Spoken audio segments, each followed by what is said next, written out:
Place ఉండదు. 60-70 మంది 30-40 మంది కెపాసిటీ ఉన్న బస్సులో 60-70 మంది పిల్లల్ని కుక్కడం, దాంట్లో నుంచి తీసుకుపోవడం.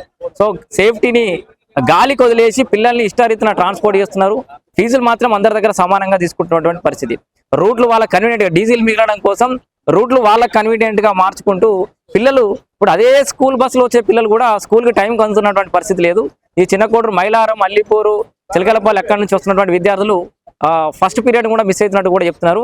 సో మరి ఇన్ని వేలకు వేలు ఫీజులు కట్టి వాళ్ళ ఏంటి ట్రాన్స్పోర్ట్ కోసం స్కూల్ బస్సుకే ఫీజులు కట్టి అంతగానం చేస్తే కూడా ఇక్కడ టైంకి స్కూల్కి అందుతున్నటువంటి పరిస్థితి కూడా లేదని ఇక్కడ తల్లిదండ్రులు వాపోతున్నారు.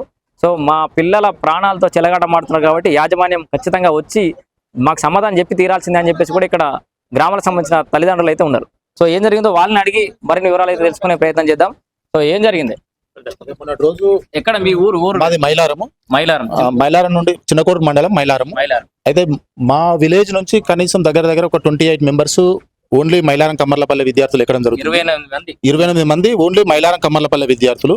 అంతేకాకుండా మా పక్కపంటి విలేజ్ చిలకలపల్లి, ఎల్లయ్యపల్లి, కొచ్చగుట్టపల్లి, అల్లిపూర్లో అక్కడ ఒక 10 మంది, టోటల్ అక్కడనే 40 మంది పిల్లల వరకు మా విలేజ్ కి వచ్చేసరికి 40 మంది పిల్లలు బస్ కెపాసిటీ అయిపోతుంది. అయితే మేము ఫస్ట్ స్టార్టింగ్ లో ఏమన్నామంటే మా రూట్లనే అంటే అల్లిపూరు, చిలకలపల్లి, ఎల్లయ్యపల్లి, మైలారం, కమ్మర్లపల్లి చూసుకుని డైరెక్ట్ స్కూల్కి వస్తేనే మేము తోలిస్తాము అని చెప్పాము. ఎందుకు గురించి ఈ విషయం అన్నామంటే పోయిన సేమ్ ఇదే టైంలో బస్సు ఇదే రావు స్కూల్ బస్సు మా విలేజ్ పక్కకుంటే బుర్రపడడం అనేది జరిగింది.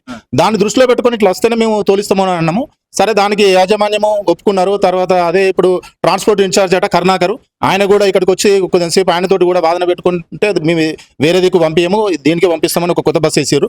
వేసిన తర్వాత గత 2 నెలలు 3 నెలల నుండి ఈ బస్సును మామూలు మాకు పిల్లల్ని తీసుకెళ్లి హై స్కూల్, వీళ్ళది ఇంకో బ్రాంచ్ ఉంది హై స్కూల్ అని మన అయ్యప్ప టెంపుల్ ఎదురుగా ఆడ ఎండలో పెట్టి నిల్చుని పెడుతున్నారు ఒక 10 నిమిషాలు. ఈ పిల్లలకి ఏంటంటే ఎండాకాలం సమ్మర్ సీజన్ పరిస్థితి ఎట్లుంటది, వాళ్ళకి మొత్తం చెమటలు పట్టడము, డిహైడ్రేషన్ కావడము.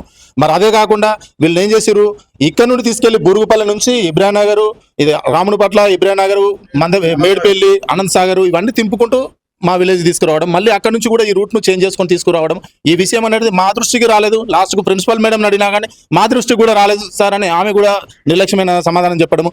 ఈ రోజు మొన్నటి రోజు ఉగాదికి ఒక రోజు ముందు అంటే 16వ తారీఖు రోజు యాక్సిడెంట్ ఇబ్రానగర్ లో యాక్సిడెంట్ అయింది. ఆ యాక్సిడెంట్ లో దాదాపు ఆ బస్సు నిండా అంటే